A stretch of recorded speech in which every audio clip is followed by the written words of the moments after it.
Okay, so let's get into some news about Star Trek. So we heard not that long ago that Zachary Quinto said they are working on the next Star Trek movie. Just once, why is he giving selfie face? Selfie face? What? We don't need a duck face.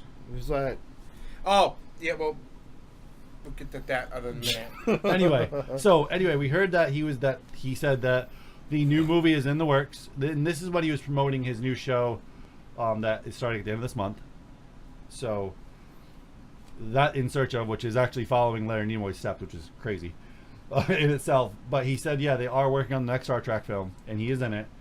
But now we get details that next Star Trek film is actually the one Quentin Tarantino is doing. and that's the one I asked you about before, and you're like, no. Well, no, because there was no details. It was when it was first released, he was doing his own independent film. Mm-hmm. Now it's slated that he is actually going to be doing Star Trek 4. Simon Pegg, I guess, is one of the people that disagreed with him doing it. He didn't think that Quentin Tarantino was fit to do a Star Trek movie. Mm-hmm. But we don't know. Quentin Tarantino is an amazing director. He is, but he's light years ahead of a lot of people. But I don't know how they can bounce back off of the Into the Darkness. That last one. That last one was not great. What, Beyond the Dark? Beyond wasn't that bad. Beyond was okay. The newest, the last Star Trek movie. Beyond. It wasn't that great though. I didn't like it. I don't know. I didn't mind it. I agree it wasn't the greatest Star Trek movie, but I didn't mind it. It was okay. It just had that weird playing rock music thing at the end. That was actually pretty. That was pretty neat. I don't know. Felt like Guardians of the Galaxy. Yeah. It was a little gimmickier than most Star Trek, but if we see Quentin Tarantino do a Star Trek movie, we're going to get something pretty dark. Well, and I'm just. Oh, the second one was pretty dark. It was dark. Samuel L. Jackson, because Samuel L. Jackson always works Quentin Tarantino. Always does. Okay, there is some hate amongst people I found out recently.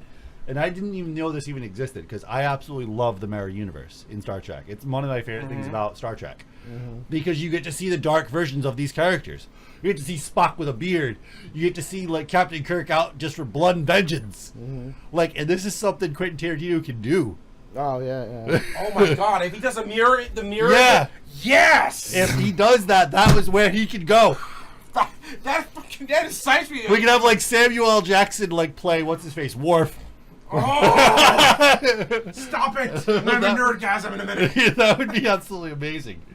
Oh, man. This isn't the only Star Trek news, don't you know? No. So they are working on another movie, another side movie, and a new TV series with a new cast. Well, that's not what I was talking about. Oh. Picard. Oh, Make it so. We did actually cover that last week. And right after the podcast, he announced he is doing another Star Trek. Mm-hmm. And it is going to be a TV series. So that is a side project TV series that's going to be based, I guess, prior to the Next Generation series. So we're going to see his character. I'm excited all around for this. Like I said, if he does a mirror episode or the mirror story, I that was my favorite out of every series of mirror episodes on the Next Generation and the original. The thing is, though, right now he can do whatever he wants if he does the Mirror Universe, because we have the Kelvin timeline. The Kelvin timeline is completely new.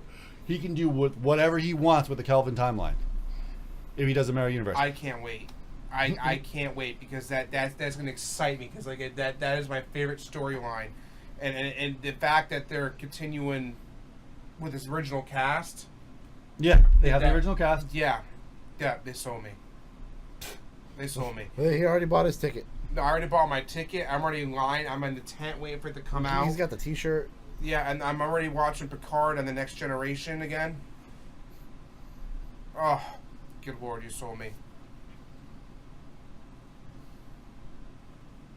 Yeah, so, I can't believe that this statement came, I guess, actually, it was right from Quentin Tarantino himself, though, saying, no, it's the next Star Trek film. So, yeah, even though some of the actors are not on board with him doing it, I think he's going to surprise a lot of them. Because he does what he's good at for his fans when he does his own movies, but he's taking control of another franchise by doing this. Mm. And he's, in general, a good director. He knows, obviously, what the fans want, but he's going to have his own little dark twist to it. Which means the only reason why I can think of why they would choose Quentin Tarantino for this script it would be if it's a dark script. Mm-hmm. Mm-hmm.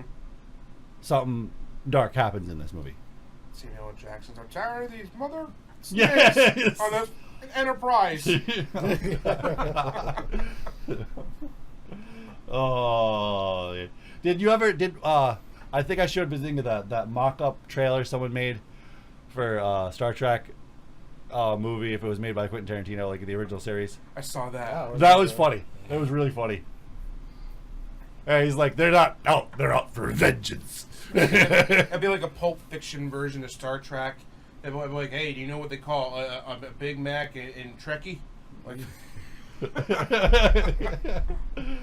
call it crap. They call it a number 237. You type it on the food maker. Yeah. The food. Oh, And then he'll go to like William Shatner and be like, say con again! I dare you! Say con again! I double dog dare you! Say con! all right. So for the ending of the podcast, actually, I do actually have that. I'm gonna link it up.